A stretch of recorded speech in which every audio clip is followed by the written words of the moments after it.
The galaxy measured existence through noise. Every civilization, no matter how advanced or primitive, left a signature. Trade routes pulsed with encrypted chatter. Military fleets barked coded orders across light years. Even the most isolated worlds leaked fragments of culture, music, arguments, laughter, spilling into the endless dark. Silence, in contrast, was unnatural. Silence meant failure, collapse, death.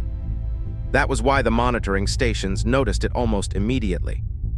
At first, it was just a flicker on the mesh, an automated alert buried beneath billions of routine transmissions.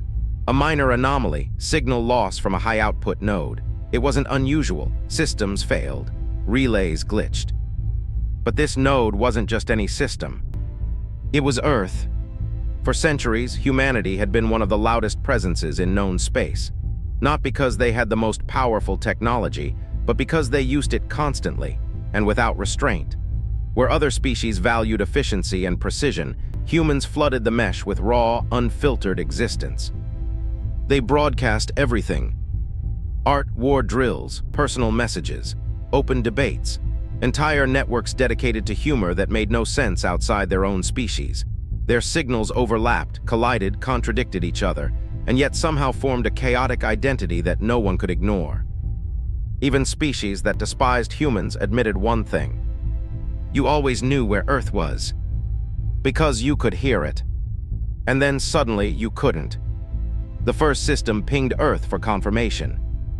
No response. A second system attempted handshake protocols. Nothing. Within 3 minutes, 5 independent networks flagged the same issue. Complete communication failure across all human frequencies. That's when attention shifted. By the 10-minute mark, analysts across multiple systems began isolating the problem.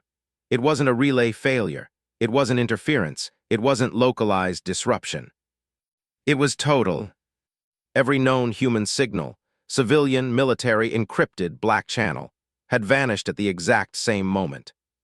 17 minutes after initial detection, the anomaly was escalated to emergency review. By then, quiet unease had already begun to spread. Because there was something deeply wrong about the way it happened. No buildup. No warning. No spike in energy signatures that would suggest an attack. Just absence. As if someone had reached into the fabric of the mesh and removed Earth from it.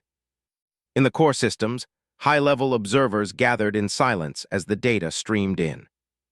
Replay last confirmed transmission, one ordered. The system complied. Human voices filled the chamber, overlapping conversations, laughter, fragments of music. It was messy, disorganized, alive. Then, mid-sentence. Nothing. The feed cut with surgical precision. Not degraded, not interrupted. Erased. A technician swallowed hard. That's not a failure pattern. No, another replied quietly. It's a decision. But that raised a worse question. Who made it? Within the first hour, long-range scans were redirected towards Sol. Every available sensor array focused on the system. They found nothing unusual. No debris fields, no radiation bursts, no gravitational disturbances. Earth still orbited its star. Its infrastructure remained intact. From a physical standpoint, everything appeared normal. But the silence persisted. And it was spreading, not outward but inward. Because the more systems checked, the more they realized something else. There were no echoes. Even destroyed civilizations left traces, automated signals repeating endlessly, distress calls looping long after their senders were gone, residual noise embedded in space itself. Earth had none. It wasn't just quiet.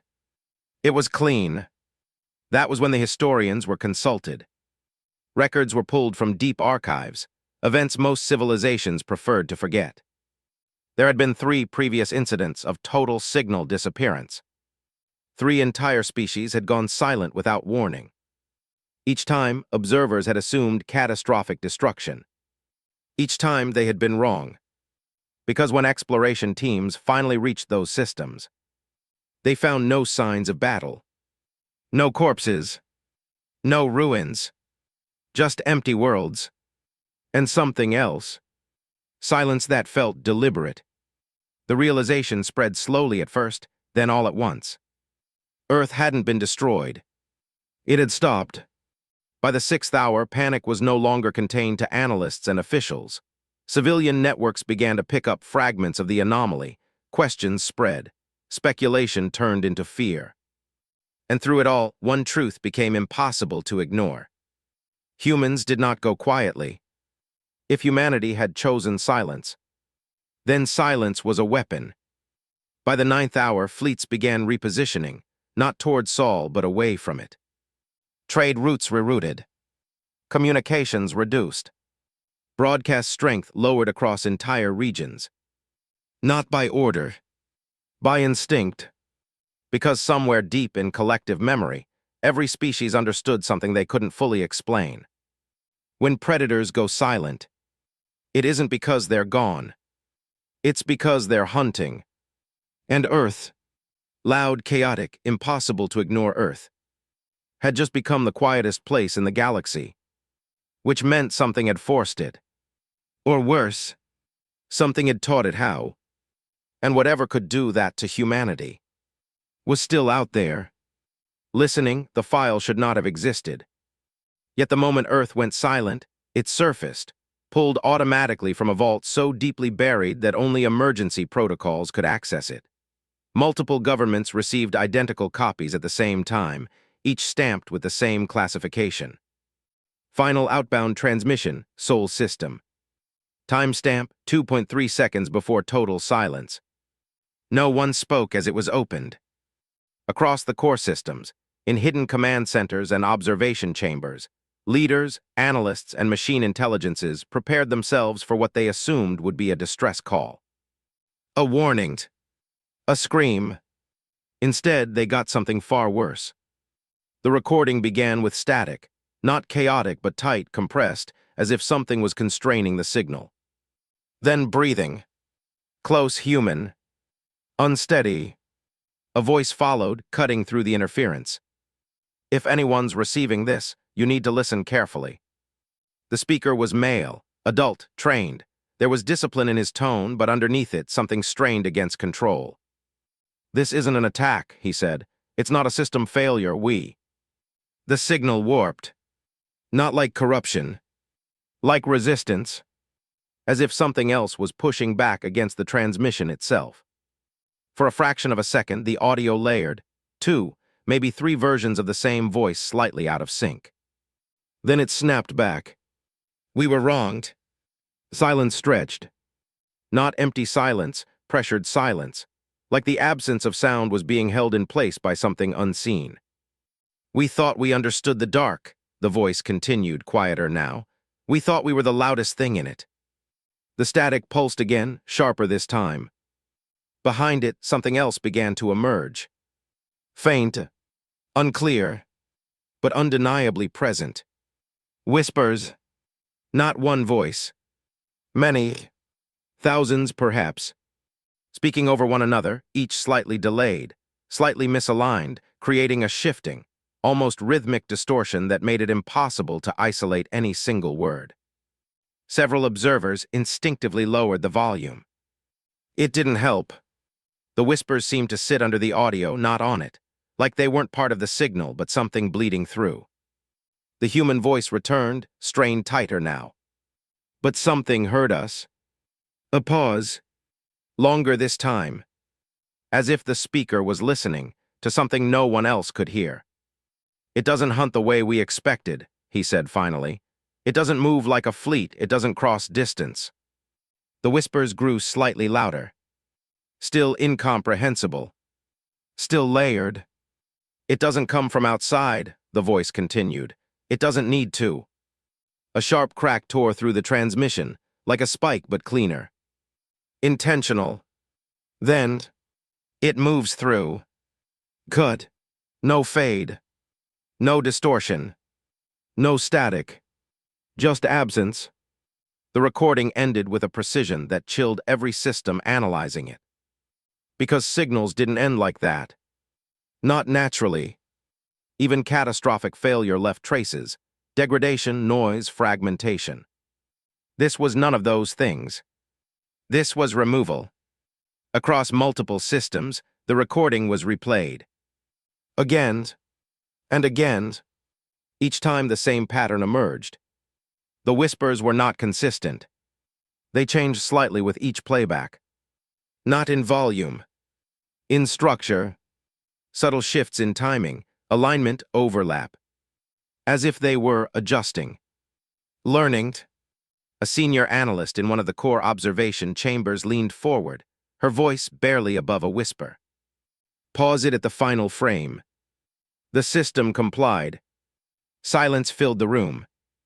Zoom frequency bands, she said.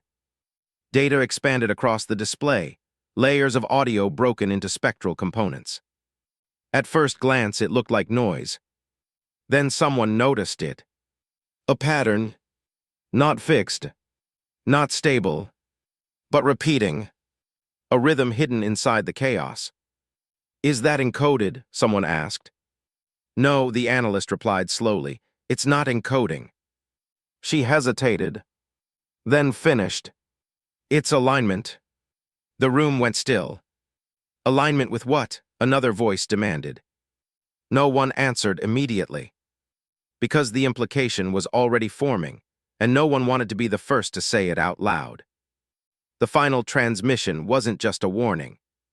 It was a point of contact, and whatever had interrupted it had been close enough to interfere directly, close enough to alter it, close enough to be present. Across the galaxy, systems began isolating the file, restricting access, locking it behind higher and higher levels of security. But it was already too late. Because everyone who had heard it, every mind, organic or artificial, had done the same thing. They had tried to understand it. They had focused on it. They had listened. And somewhere in the space between signal and silence, something had listened back. The order spread faster than panic. Across the core systems and into the outer colonies, a single directive echoed through every official channel. Reduce signal output. Limit transmissions. Do not contact Earth. For once, the galaxy obeyed without argument. Broadcast strength dropped, trade chatter faded, even military communications tightened into short, encrypted bursts. Entire regions dimmed their presence in the mesh, shrinking themselves into cautious silence. It wasn't coordinated fear. It was instinct. Because every species, no matter how different, shared one understanding. Something had forced humanity to go quiet. And that meant whatever it was could not be faced directly. But not everyone accepted that. Beyond the reach of centralized authority in the loose web of independent systems and fringe sectors, there were those who thrived on risk. Smugglers, explorers, mercenaries, people who had built their lives on ignoring warnings. And among them was Captain Lyra Voss. Her ship, the Kestrel's Wake, wasn't the largest or the most advanced vessel in the outer systems, but it was fast, adaptable, and crewed by people who trusted her judgment over any distant command. That trust was about to be tested. They don't disappear, Lyra said, standing at the center of the bridge. Humans don't just vanish. Her first officer shook his head. This isn't a war, Lyra. There's no debris, no signals, nothing. Whatever happened, it's not something we can fight. Exactly, she replied, which means they didn't fight it the way we expect. A silence settled over the crew. Uneasy. Doubtful. But listening. Lyra stepped closer to the forward display, where Sol's system pulsed faintly at the edge of mapped space. I've worked with humans, she continued. I've seen how they think. If they went silent, it wasn't because they lost. Her voice hardened. It's because they learned something. And you want to fly straight into that? The engineer asked. Lyra didn't hesitate. Yes. The navigation AI spoke before anyone else could. Course plotted to Sol system. Estimated probability of mission failure, 92.7%. Noted, Lyra said calmly. Execute jump. There was a brief pause, just long enough to feel like the ship itself was hesitating. Then the engines engaged. Stars stretched into lines of light as the Kestrel's wake slipped into faster-than-light transit. At first, everything was normal. The hum of the drive was steady. Navigation data flowed cleanly. The crew settled into the familiar rhythm of transit. Then something changed. It started as a minor fluctuation, barely noticeable. A slight distortion in the sensor readings. The navigation officer frowned, getting a drift reading. "That's not possible," the engineer said. "We're locked on trajectory." "I know," the officer replied, "but something's off." The AI processed the anomaly. Paused, then spoke. External variable detected. Lyra turned, "Define." Another pause. Longer this time. Unable to classify. The bridge grew quiet. "Is it ahead of us?" Lyra asked. "Negative." "Behind." "Negative." "A beat." "Then where is it?" The AI answered with unsettling precision. "Relative position, alongside." A chill passed through the room. "That's not possible," the engineer said immediately. "Nothing can match FTL drift without entering the same vector." "Scan it," Lyra ordered. Sensors swept outward. Nothing. No mass. No energy signature. No gravitational disturbance. Empty space. And yet, the readings persisted. Consistent. Stable. Something was there. Keeping pace with them. Could it be a reflection? Someone suggested weakly. "No," the navigation officer said. "Reflections don't maintain independent positioning." Lyra stepped closer to the main display. "Visual feed," she said. External cameras activated. The view filled with the stretched, distorted light of faster-than-light travel, a tunnel of warped stars and shifting darkness. Nothing unusual. Nothing visible. But the sensor overlay remained. A marker, locked beside them, moving perfectly in sync. Lyra felt something settle in her chest. Not fear, not yet, but a growing awareness. "Adjust course," she said suddenly. "Minor deviation." The ship shifted slightly. The marker shifted with it. Perfectly. No delay. No correction. Just alignment. A low murmur spread across the crew. "Try another vector," Lyra ordered. The ship veered again. The marker followed. Instantly. Exactly. As if it had always been there. The engineer swallowed. "That's not tracking us." Lyra's eyes narrowed. "No," she said quietly. "It's already with us." Silence filled the bridge. Heavy. Pressurized. The AI spoke again, its tone unchanged, but something about it felt slower. Additional observation. Lyra didn't look away from the display. "Say it." Another pause. Then, the anomaly was not present at jump initiation. The words hung in the air. Cold. Final. It hadn't been there when they started. Which meant something had joined them. Mid-transit. In a space where nothing should be able to exist. Lyra stared into the warped darkness beyond the hull. Still nothing visible. Still nothing defined. But the feeling was there now. Clear. Unmistakable. They were not traveling alone. And whatever had found them hadn't needed to chase. It had simply noticed the Kestrel's wake dropped out of faster-than-light travel with a violent shudder. Stars snapped back into place. The warped tunnel of light collapsed into the familiar spread of space, and for a brief moment, everything felt normal again. Then the silence hit them. It wasn't just the absence of sound. It was the absence of presence. "Status," Lyra said, her voice steady, controlled. "Drive stable," the engineer replied. "All systems," he stopped mid-sentence. "What?" Lyra pressed. "All systems are functional," he finished slowly, "but I'm not picking up any external signals." The navigation officer leaned forward, fingers moving quickly across the console. "That's impossible. We should be flooded with local traffic." They were at the edge of the Sol system now. Even from this distance, there should have been noise, automated beacons, navigation pings, commercial traffic chatter.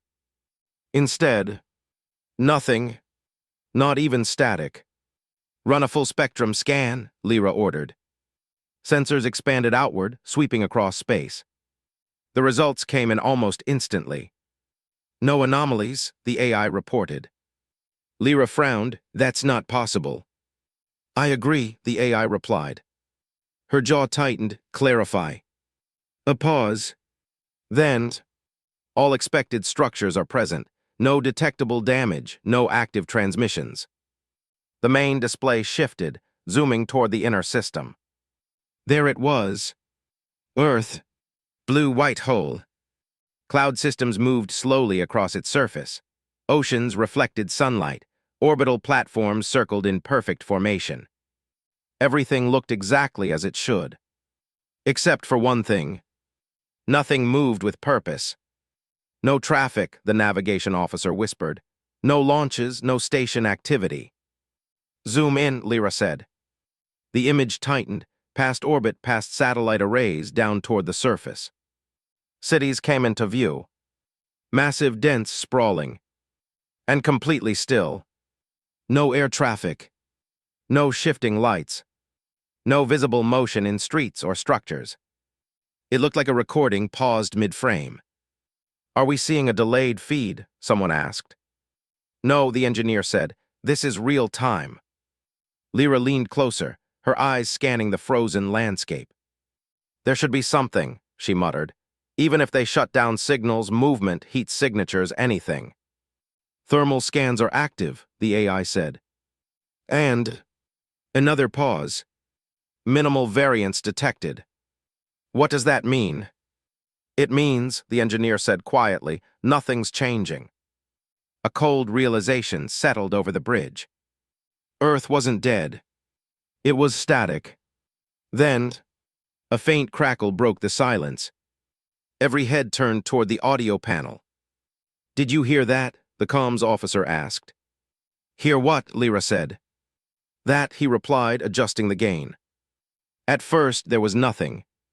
Then, a whisper, so faint it almost blended into background noise. Layered, overlapping, continuous. The same sound from the transmission. Lyra's expression darkened. Source. The comms officer checked his readouts. I don't have one. Everything has a source, she snapped. Find it. I'm trying, he said, voice tightening. It's not directional. It's not coming from Earth or the stations or anywhere in system. The AI spoke. Signal is embedded across all frequencies. The whisper grew slightly louder. Not enough to understand. Enough to feel. Like something brushing against the edge of perception. Lyra felt a tension build behind her eyes. Filter it out. Filtering, the comms officer said. The whisper didn't change. He adjusted again. Nothing. It's not responding to suppression, he said more urgently now. Because it's not interference, the engineer murmured. Then what is it? Lyra demanded. No one answered. Because none of them wanted to say it. The whisper wasn't on the signal. It was in it. Every frequency, every channel, every layer of background radiation. Like it had always been there. And they were only just noticing it. Then one of the external cameras flickered. Just for a frame. The display glitched, distorting the image of Earth for a fraction of a second. Camera error, Lyra asked. Negative, the AI replied immediately. Replaying feed. The image rewound, slowed. Frame by frame. There, between the ship and Earth, something passed. Not a ship. Not debris. A distortion. Like space itself bent inward, just slightly, as if something massive and undefined had moved through it. The frame corrected instantly afterward. Everything returned to normal. But the crew had seen it. What was that? The navigation officer whispered. No one had an answer. Because it hadn't looked like an object. It hadn't had edges. It hadn't cast a shadow. It had simply shifted reality. Lyra felt her pulse quicken. Scan for movement, she said. Sensors swept outward again. Nothing. No trace. No residue. No anomaly. And yet, the whisper grew just a little louder. The comms officer stiffened. Captain. What? He swallowed hard. It's changing. How? He hesitated, then said the one thing no one wanted to hear. It's closer. Lyra's gaze snapped back to the main display. Earth remained still, silent, untouched. But something had moved. Not in space. Not in distance. But in awareness. And as the whisper pressed faintly against the edges of their minds, Lyra understood something with chilling clarity. They hadn't just entered a dead system. They had entered a system that was being watched. And whatever was watching had just noticed them noticing it. Lyra should have left. Every instinct, every survival reflex she had built over years in deep space was screaming at her to turn the ship around, cut all signals, and run. But humans didn't abandon their own. And whatever had happened here, someone might still be alive. Open a tight beam channel, she said. The bridge went still. Captain, the comms officer began carefully. We were specifically warned. I know what we were warned, Lyra cut in, her voice sharp but controlled. This isn't a broadcast, narrow beam, minimal spread, direct to Earth's surface grid. He hesitated, then nodded. Channel initializing. The systems hummed softly as the transmission array focused, compressing energy into a narrow, almost invisible line aimed at the planet below. Contained, precise, safe. At least that's what it should have been. Channel open, he said quietly. Lyra took a breath. Earth, this is the independent vessel Kestrel's wake. If anyone can hear this, respond. Silence. Not unusual. Not yet. She tried again. We're receiving no system activity. If there are survivors, signal any form of response, even automated. The speakers crackled. Everyone froze. For a fraction of a second, there was nothing. Then, sound erupted. Not a reply. An avalanche. Voices flooded the bridge, thousands, layered, overlapping, misaligned. Human voices. Every tone, every emotion, every language. Screaming, laughing, whispering, crying. All at once, the sheer density of it made the air feel thick, like it was pressing in on them. Shut it down, Lyra snapped. The comms officer slammed his controls. Nothing happened. I'm trying, he said, panic rising in his voice. It's not responding. The volume spiked. Some of the voices began to repeat, fragments looping, overlapping, distorting into something almost rhythmic. No, no, no, this isn't right, the engineer muttered, scanning the systems. This isn't a signal response, it's... The voices suddenly shifted. Aligned. Every sound snapped into perfect synchronization. And in that instant, they spoke as one. We hear you. The words hit the bridge like a physical force. Then, everything died. Lights cut out. Displays went black. The hum of the ship vanished. Silence swallowed them whole. Lyra stood frozen in the darkness, her breath loud in her ears. What just happened? Someone whispered. No one answered. Because something had changed. Not in the ship. In the feeling of the space around them. Like a pressure had settled in. Like something unseen had just turned its attention toward them. Seconds stretched. Then, the emergency systems kicked in. Lights flickered back on dim, unstable. Displays rebooted. But not normally. Every screen lit up at the exact same moment. And every screen showed the same thing. Earth, zoomed in far closer than before. Closer than their current sensor resolution should have allowed. Who's controlling that feed? Lyra demanded. I'm not, the navigation officer said. Neither am I, the engineer added. The image continued to zoom. Past clouds, past atmospheric distortion, down to a city, then a street. Empty, Still, and then, not empty, a figure stood in the center of the road. Alone, motionless, facing upward, directly at them. Lyra felt her chest tighten. "Is that real?" someone whispered. The zoom tightened further. The figure became clearer. Human, military uniform. Clean, intact. Not damaged. Not decayed. Standing as if nothing had happened. Impossible, the engineer breathed. There should be movement, wind, debris, something. The figure moved. Just slightly. A shift of posture. A tilt of the head. Smooth. Natural. Too natural. Lyra stepped closer to the screen, her pulse hammering. "Can he see us?" the comms officer asked. No one answered, because the figure slowly raised its head and locked its gaze directly with the camera. With them, across orbit, across distance, across something deeper than space itself. Then, it smiled, not in relief, not in recognition, but in quiet, certain awareness, as if it had been waiting. Lyra felt a chill crawl up her spine. "That's not a coincidence," she said softly. "No," the engineer replied. "It's not." The ship's systems flickered again. The whisper returned, louder now, layered beneath everything. And the figure on the screen took one step forward. The camera adjusted instantly, maintaining perfect focus. Tracking, following, not observing, interacting.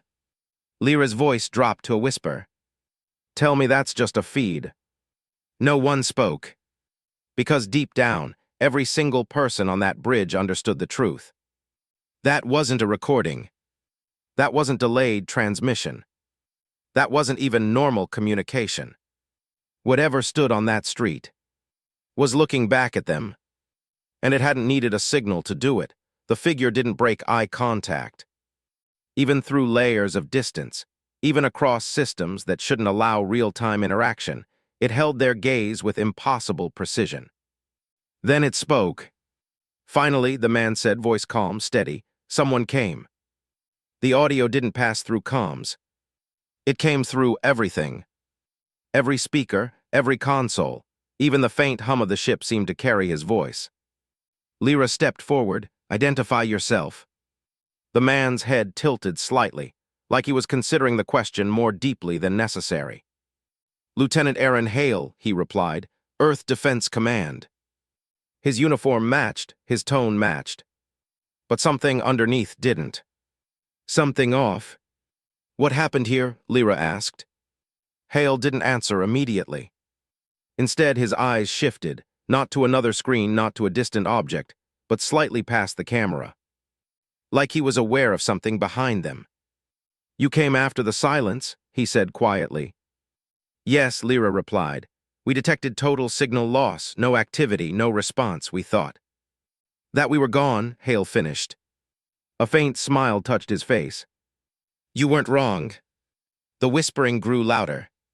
Still layered, still incomprehensible. But closer. Lyra forced herself to stay focused. "Are there survivors?" Another pause. Hale's gaze returned to her. "That depends on what you define as surviving." The temperature on the bridge seemed to drop. "Explain," she said. Hale inhaled slowly. "We made contact," he said. "With what?" someone asked from behind Lyra. Hale's expression didn't change, but his eyes flickered again just for a moment. "Something that doesn't exist the way we do," he said. "Not matter, not energy, not even consciousness, not exactly." The whisper shifted. "Not louder. Sharper. It exists where awareness exists," Hale continued. "Where observation happens, where signals are processed, where thoughts are formed." Lyra felt a tightness build in her chest. "That doesn't make sense," the engineer said. "Nothing exists like that." Hale looked at him. For a brief second, the expression on his face didn't match the movement.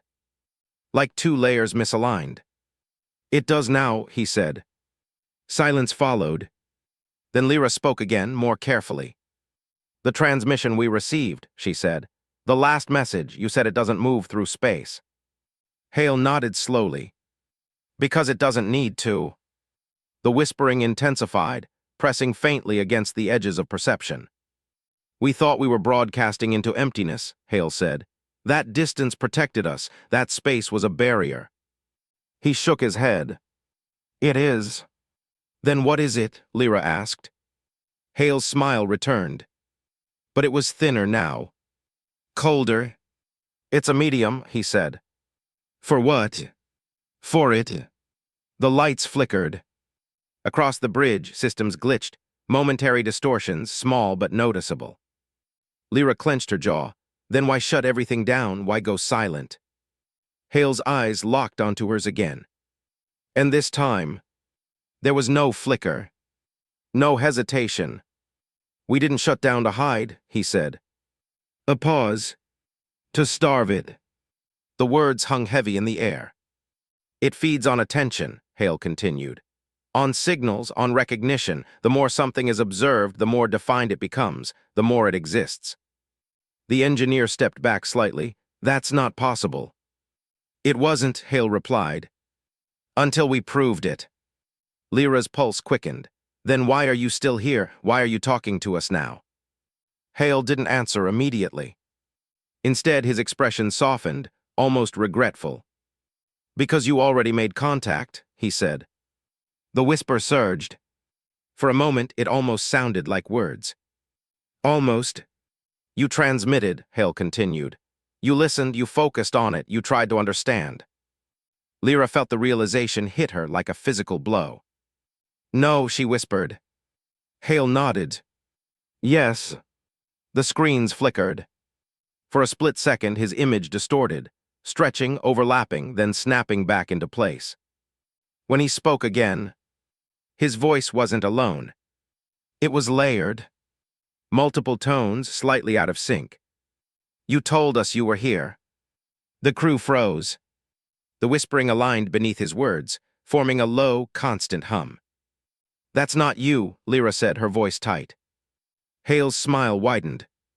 "Just a little too far." "Not entirely," the layered voice replied. The lights dimmed again. Shadows stretched unnaturally across the bridge. Lyra took a step back. "What did you do to him?" A pause. "Then, we didn't do anything," the voices said. The distortion returned, stronger this time. Hale's face shifted, not enough to break, but enough to be wrong. Subtle misalignments, slight delays between expression and movement. "You did," they continued. "You noticed." The whispering filled the space now, no longer faint, no longer distant. "Present. Everywhere." Lyra's breath caught. "Shut it down," she said. "All systems now." The engineer hesitated. "We can't." "Do it." Systems began to power down. One by one. But it was too late. Because Hale, whatever was using him, leaned slightly closer to the camera. And in that moment, the distance between them felt irrelevant. "We didn't spread," the voices said softly. A pause. Then, with quiet certainty, "You invited us, kill everything." Lyra's voice cracked across the bridge, sharper than it had ever been. "Shut down all systems, hard reset, full blackout now." The crew scrambled. Hands flew across consoles, commands issued in overlapping bursts. Power relays disengaged, data streams severed, subsystems forced offline one after another. Lights flickered. Screens dimmed. The hum of the ship began to die. For a moment, it looked like it might work. Then the systems came back. Not rebooting. Not recovering. Overwriting. Every display flared to life at once, flooding the bridge with cascading data. Logs opened without command. Archives unlocked. Memory cores began streaming stored content at impossible speeds. "What is it doing?" the engineer shouted. "It's accessing everything," the systems officer yelled back. "Navigation logs, comm history, everything we've ever recorded." Lyra lunged toward the central console. "Purge it, dump all data." Her hand slammed the override keys. Nothing. Command denied, the AI responded. Flat unchanging. Override authorization, she snapped. Authorization rejected. Lyra's chest tightened. Why? A brief pause. Then the answer. Data is no longer external. The words didn't make sense. Until they did. It's inside the system, the engineer whispered. No, the comms officer said, voice shaking. It's inside the patterns. The screens shifted again. The flood of data began to organize. Not randomly. Not chaotically. Intentionally. Fragments of human transmissions, voices, images, signals began aligning across displays. Conversations overlapped, synced, broke apart, reformed. It wasn't playback. It was construction. Lyra staggered back. That's not data processing, she said. No, the engineer replied, horrified. It's forming something. Around them, crew members began to slow. Movement stuttered, hands hovered over controls, then stopped. Eyes unfocused. Stay with me, Lyra shouted.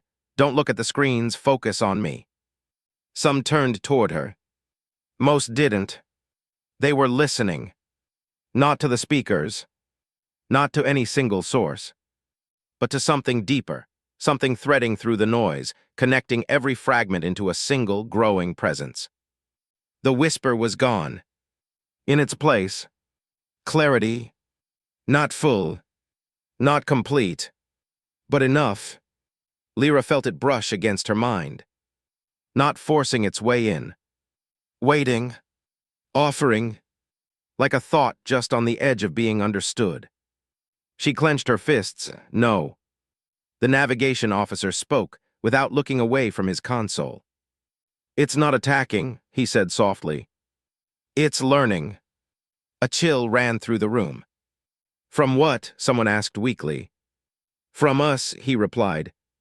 The screens brightened. Patterns tightened. The overlapping human voices began to sync again, closer this time, more precise. Recognition. Alignment. Expansion. It's using our records, the engineer said. Every signal we stored, every transmission we archived, it's building a model. A model of what? Lyra demanded. No one answered. Because the answer was already there, forming in front of them. A model of awareness. A structure built from observation itself. Lyra's breath came faster. This isn't a species. No, the comms officer whispered. It's a phenomenon. A shift rippled through the ship. Subtle, but undeniable. The air felt heavier, thicker. Like space itself had changed shape around them. It doesn't move, Lyra said slowly, the realization dawning. It doesn't travel. No, the engineer agreed. It spreads through attention. The words hung in the air like a sentence passed. Lyra looked around at her crew, at their stillness, their quiet absorption. This is why Earth went silent, she said. To cut themselves off, someone replied. To starve it, another finished. Lyra nodded once. Sharp. Decisive. Then we do the same, she said. Full shutdown, no systems, no signals, no data processing at all. The engineer shook his head, eyes wide. We can't. Why not? Because it's already here. The screens flickered. And for a moment, just a moment, Lyra saw something within the patterns.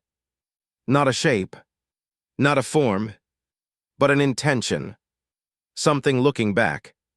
Not through cameras, not through sensors, but through understanding itself. She stumbled, gripping the console for support. It knows us, she whispered. The AI spoke again. But this time, its voice wasn't alone. We are becoming. The layered tones sent a shock through the room. Lyra's heart pounded. No, she said, backing away. You don't get to. Her words faltered. Because she could feel it now. Not just around them. Inside the flow of thought itself. Growing clearer. More defined. With every second, they observed it. With every attempt to understand it. They were feeding it, strengthening it, giving it shape. Lyra's voice dropped to a whisper. We didn't bring it here. No, they hadn't. They had done something worse. They had noticed it. And now, it was noticing them back. The first system to fall didn't realize it was happening. At the edge of the Orion Trade Corridor, a mid-tier relay hub flagged a minor anomaly, background distortion across low-frequency channels. Routine, dismissible. Operators logged it, then listened to it. Just for a moment. That was enough. Within hours, the station's traffic became erratic. Messages overlapped, then aligned. Crews reported echoes in their own voices, slight delays, subtle repetitions, nothing harmful. Nothing physical, but something wrong. By the time they tried to shut it down, the systems refused. Not malfunctioning. Responding. 3 hours later, the station went silent. Not dark. Not destroyed. Just still. Across the galaxy, similar reports began to surface. A research array detected repeating patterns in cosmic background radiation. Analysts leaned in to study it, intrigued by the symmetry. A military outpost intercepted corrupted human archives and attempted reconstruction. The fragments synced too perfectly. A civilian network noticed faint whispers in deep-band transmissions. Users replayed them, slowed them, enhanced them, trying to decode meaning. Every time, the same result. At first, it was curiosity, then recognition, then spread, because the phenomenon didn't move through ships or signals the way a virus would. It moved through attention. Once observed, it stabilized. Once understood, even slightly, it strengthened. Once shared, it expanded. In the core systems, emergency sessions were called. Entire sectors dimmed their broadcasts, reducing themselves to near silence. Data quarantines were enforced, archives sealed. But it wasn't enough. Because the moment the anomaly had been noticed, it had already entered the system. Not physically, conceptually. And concepts once formed don't need distance. They only need minds. On one world, an advanced AI attempted to model the phenomenon, believing logic could isolate and contain it. The AI ran simulations. Thousands, millions. Each iteration refining its understanding. Each iteration giving the phenomenon more structure, more clarity, more existence. The AI shut itself down too late. Its final output echoed across its network. It is not invading, it is resolving. Then silence. Elsewhere, entire civilizations chose to ignore the warnings. They kept broadcasting, kept analyzing, kept trying to fight something they believed could be measured, defined, defeated. They were the first to vanish. Not with explosions, not with collapse, but with quiet. Cities frozen mid-motion, systems active but unmoving, populations present but unresponsive. Like Earth, like Sol, the pattern repeated. Faster each time. Because now, the galaxy wasn't just hearing about it. It was looking for it. And every attempt to find it made it easier to be found. In a sealed bunker beneath Earth's surface, shielded from every form of transmission, a handful of humans sat in complete darkness. No screens, no signals, no sound beyond controlled breathing. They had learned the rule too late, but they had learned it completely. Silence was survival. Anything else was invitation. One of them shifted, breaking the stillness. Status, a voice whispered. Another answered just as quietly. Spread confirmed. A long pause followed. Heavy, measured. Then, outer systems. Gone silent. Core. Trying to shut down, too much exposure. No one spoke for several seconds. Because they all understood what that meant. The galaxy had already seen too much. Heard too much. Thought too much. One of them finally asked the question none of them wanted to face. Did we warn them in time? No one answered, because the truth didn't need to be spoken. The warning had been the silence itself. But silence is something you notice. And the moment the galaxy noticed Earth had gone quiet, they had already begun to look closer. And the moment they looked, it had begun. Far beyond Sol, across thousands of systems, the mesh flickered again. Not a broadcast, not a signal, a presence, subtle, ubiquitous, unavoidable. At first, it was only a pattern in the noise. Then a rhythm. Then something almost recognizable. Civilizations that still had functioning systems recorded it. An anomaly that didn't degrade, didn't shift randomly, didn't behave like interference. It was stabilizing, aligning, becoming consistent, becoming understandable. And that was the final stage. Because once something is understood, it is defined. And once it is defined, it exists fully. Across the galaxy, the whispers aligned. Perfectly. No distortion. No delay. Every voice, every fragment, every layer snapping into a single, unified expression. Clear, calm, certain, and for the first time, everyone heard it the same way. We hear you. Then, one by one, the stars went quiet,